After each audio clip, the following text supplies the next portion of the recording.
નમસ્કાર દર્શક મિત્રો, આપ જોઈ રહ્યા છો તહેલકા ન્યૂઝ। તો ચાલો જોઈએ આગળના સમાચારો। ડાંગ જિલ્લાના વઘઈ તાલુકામાં વીજગાજ સાથે કડાકાબંધ મુશળધાર ધોધમાર વરસાદ વરસ્યો।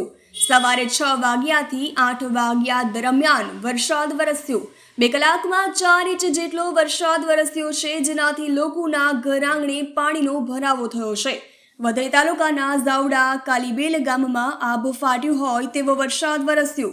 અંબિકા નદીમાં ઘોડાપુર જેવી પરિસ્થિતિનું નિર્માણ થયું છે।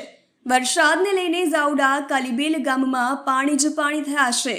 કોતરોમાં ભરાઈ વહેતી ગંગા તસવીર નજરે પડે છે। રિપોર્ટર રમેશ માહલ્લા, ડાંગ।